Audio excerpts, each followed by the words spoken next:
प्रिय छात्र व छात्राओं, सुबह का प्यारा भरा नमस्कार। मुझे आपको आज चित्रकला संबंधी कुछ बेसिक चीज़ें बताना है जिसे मुझे वीडियो बनाने की आवश्यकता पड़ी। सबसे पहले आपका विषय है चित्रकला आलेखन। तो चित्रकला किसे कहते हैं ये जानिए पहले।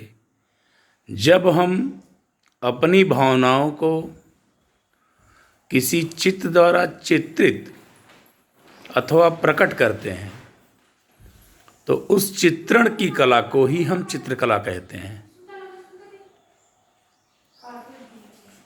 उस चित्रण बनाने की कला को चित्रकला कहते हैं।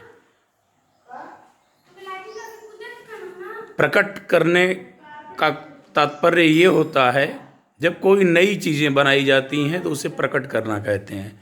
जब मानव अपनी भावनाओं को चित्रित अथवा प्रकट करता है। चित्रित करने से तात्पर्य ये होता है कि कोई चीज़ पहले से हो वो बना दिया, उसकी भावना में आ गया। कोई चीज़ ना हो उसने बना दिया, वो प्रकट कर दिया उसने, वो नई चीज़ हो गई। तो इसका मतलब ये हुआ कि जब मानव कोई नई चीज़ बनाता है तो उसे प्रकट करता है तो वो उसका जनक कहलाता है। तो इसे कहते हैं चित्रकला।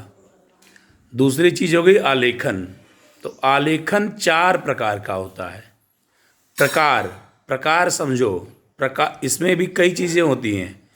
तो प्रकार होता है 4।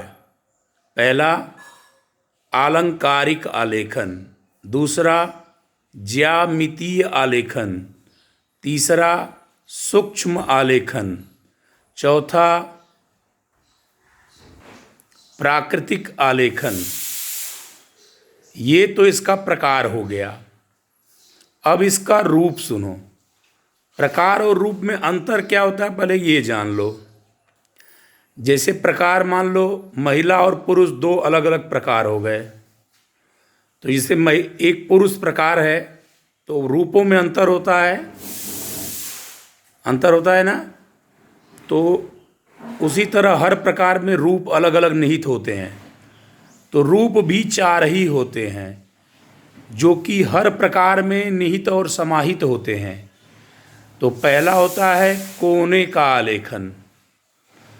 जिस भी चित्र में कोने को प्रधानता दी गई हो उसे कोने का आलेखन कहते हैं।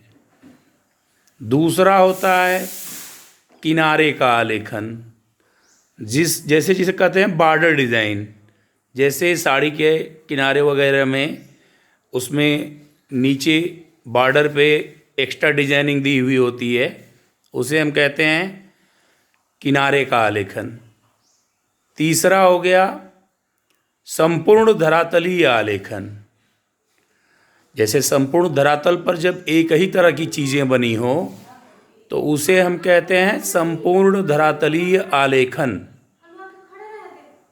मतलब पूरे धरातल पर जैसे बेडशीट वगैरह चीज़ें जब होती हैं, सारी चीज़ें एक जैसी बनी हो तब उसे हम कहते हैं संपूर्ण धरातलीय आलेखन। एक जैसी सारी चीज़ बनी हो, मतलब सब में समानता हो, उसे हम कहते हैं संपूर्ण धरातलीय आलेखन। चौथा होता है केंद्रीय आलेखन। जिस भी वस्तु के केंद्र को सजाने पे जोर दिया गया हो, मतलब केंद्र पे बढ़िया वर्क किया गया हो, अच्छा वर्क किया गया हो, उसे हम कहते हैं केंद्रीय आलेखन। मतलब जिस भी वस्तु के केंद्र को देख के आपके लगे कि सबसे खूबसूरत इसका केंद्र ही है तो उसे हम कहते हैं केंद्रीय आलेखन। तो ये तो हो गया इसका रूप, और जो पिछला बताया हमने वो प्रकार है। तो ये पहले जान लो कि आलेखन के 4 रूप होते हैं और 4 प्रकार होते हैं। तो ये आपको स्पष्ट हो जाना चाहिए। अगर इसमें कोई दिक्कत होती है आप हमसे पूछ सकते हैं। इसके बाद चित्र विद्या में 9 रस होते हैं। 9 रसों का प्रयोग किया जाता है चित्र विद्या में। रसों का मतलब ये होता है कि उन चित्रों में उन रसों के अनुसार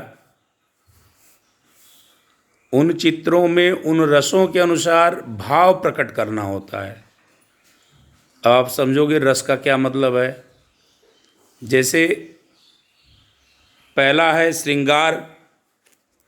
श्रृंगार रस का मतलब होता है कि उस चित्र में ये लगे कि चित्र को श्रृंगारित किया गया है, श्रृंगार किया गया, मतलब सजाया गया है बढ़िया तरीके से। जिस चित्र को बढ़िया तरीके से सजाया गया है, किसी भी चित्र को, उसको ही श्रृंगार रस का चित्र कह सकते हैं। तीसरा रस हास्य,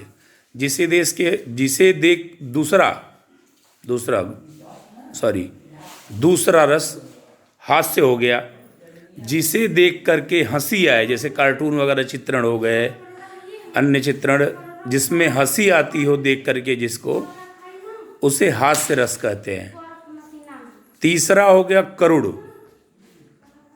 करुण का मतलब जिस चित्र को देख के आपको दया आती हो, ये लगे कि दया की भावना पैदा होती हो, उसे करुण रस, करुणा दया नहीं होता है, उसे करुण रस कहते हैं।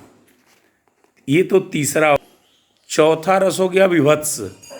विभत्स का मतलब होता है जिसे देख के आपको डर लगे। जिस चित्र को देख के, विभत्स का मतलब होता है बिगड़ा स्वरूप, बहुत बिगड़ा हुआ स्वरूप, उसे विभत्स कहते हैं। पांचवा होता है जिस चित्र को देखने के बाद आपको वीरता का भाव प्रकट हो। जिस चित्र को देखने के बाद आपको वीरता का भाव प्रकट हो, उसे हम कहते हैं वीर रस। वीर रस का चित्र। जिस चित्र, और इसके बाद है छठा शांत रस। शांति कहाँ मिलती है? प्रकृति में। शांति हमें प्रकृति में मिलती है। तो सबसे अधिक शांति प्रकृति हमें देती है। तो जहाँ पे शांति मिले, जहाँ पे लगे कि इस चित्र में शांति का भाव है, उसे शांत रस का चित्र कहेंगे। नेक्स्ट है अद्भुत।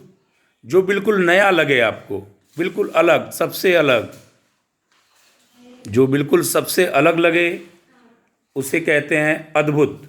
अद्भुत रस का चित्र। एक है भयानक। इसके बाद है भयानक, मतलब विभत्स से एक था, इसके पहले एक भयानक। भयानक मतलब उससे भी अधिक, विभत्स से भी अधिक अलग, डरावना या बिल्कुल बिगड़ा हुआ स्वरूप। और नेक्स्ट है रौद्र। वीर रस के बाद बिल्कुल गुस्सैल स्वरूप, जैसे भगवान शंकर को कहते हैं रुद्र रूप, उसी तरह से ये रौद्र रूप होता है, जिसमें रौद्र रस का प्रयोग किया जाता है। इसी तरह चित्र विद्या में पंडित यशोधर मिश्र ने एक खड़ंग बतलाया है। 6 अंग जो चित्र विद्या के मुख्य अंग हैं। पंडित यशोधर मिश्र एक बहुत बड़े विद्वान थे। उनका मानना था कि चित्र विद्या के 6 प्रमुख अंग हैं।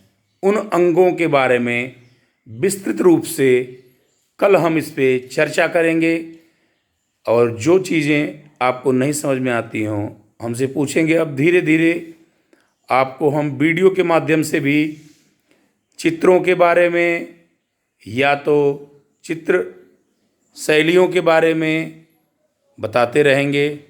धन्यवाद।